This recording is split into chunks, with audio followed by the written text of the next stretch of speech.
যে দোয়া পাঠ করলে আপনার রিজিক কয়েক গুণ দ্বিগুণ বেড়ে যাবে। এত রিজিকে বরকত আসবে আপনি কল্পনা করতে পারবেন না। তো প্রিয় ভাই, রিজিক বৃদ্ধির জন্য সকাল সন্ধ্যাতে যে দোয়ার কথা বলবো এই দোয়াটি মিস করবেন না।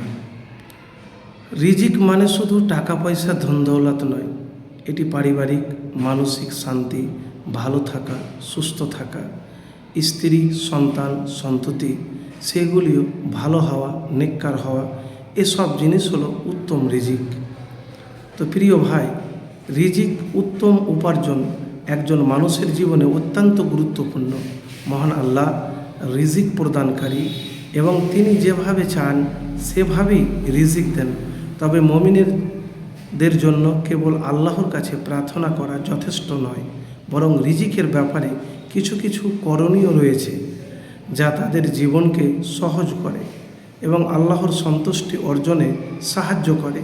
উত্তম রিজিকের জন্য কিছু দোয়া ও করণীয় বিষয়ে আজকে আমি আলোচনা করব। আল্লাহর কাছে দোয়া করা, রিজিকের জন্য আল্লাহর কাছে প্রার্থনা করা, দোয়া করা খুবই গুরুত্বপূর্ণ।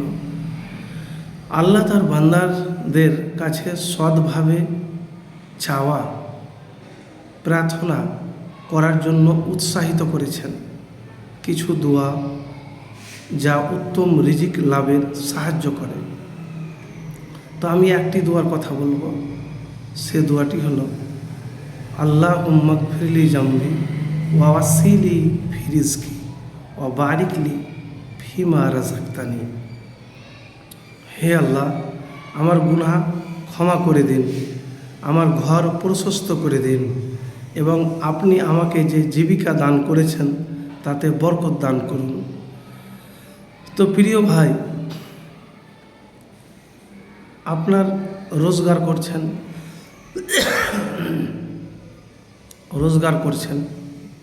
রোজগারে ইনকামে বরকত নাই, রিজিকে বরকত নাই। তো রিজিকে বরকত লাভের জন্য এই দোয়াটি অবশ্যই সকালে সন্ধ্যায় পড়বেন বা আপনি বেশি পড়তে পারেন। রিজিকে বরকত লাভের জন্য সবচেয়ে গুরুত্বপূর্ণ একটি বিষয় হলো আল্লাহর সন্তুষ্টি অর্জন করা। আপনি যদি আল্লাহকে সন্তুষ্ট করতে পারেন তবে তিনি আপনাকে প্রয়োজনীয় রিজিক দান করবেন।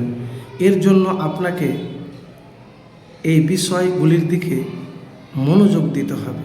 হালাল উপার্জন, যাকাত দেওয়া, সচ্চরিত্র এবং কঠোর পরিশ্রম, সত্যবাদিতা, পরিশ্রম, সৎপথে উপার্জন করা আল্লাহর কাছে অত্যন্ত গুরুত্বপূর্ণ।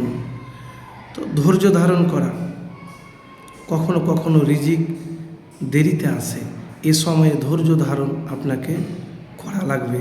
আল্লাহর উপর ভরসা রাখা অত্যন্ত গুরুত্বপূর্ণ।